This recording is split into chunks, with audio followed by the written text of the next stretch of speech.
खजूर का टोकरा पड़ा था जो बतौर सदका आया था और उसे तकसीम करना था।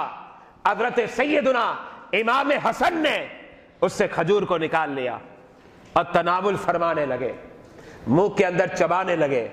मेरे आका अलैहिस्सलातु वस्सलाम ने हजरत सैयदना इमाम हसन को देखा, आपने क्या फरमाया?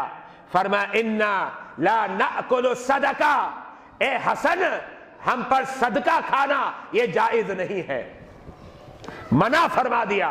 लेकिन आपने इसी पर इक्तिफा नहीं किया, बात मजीद आगे बढ़ी। और वो किस अंदाज में, आप इस बात को इस तनाजुर में भी देखें जो बातें मैं पेश करता हूं। बच्चा शरीयत का मुकल्लफ नहीं होता, नाबालिग बच्चे की अल्लाह की बारगाह में कोई पकड़ और गिरफ्त नहीं होती। सैयदना इमाम हसन कौन थे?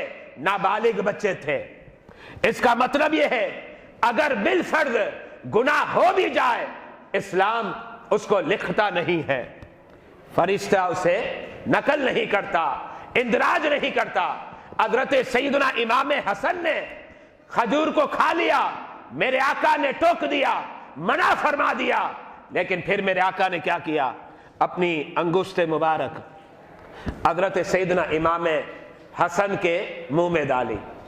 डालने के बाद उस खजूर को निकाला।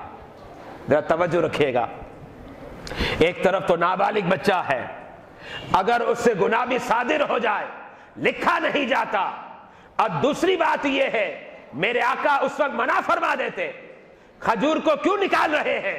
लेकिन मेरे आका ने मना भी फरमाया और अंगूठे मुबारक मुंह में डालकर खजूर को भी निकाला और ये निकाल कर रहती दुनिया तक बता दिया कि जब इल्म हो तो अमल करो, इसलिए कि अमल से इंसान की शख्सियत बनती है और वहीं से किरदार में निखार भी आ जाता है।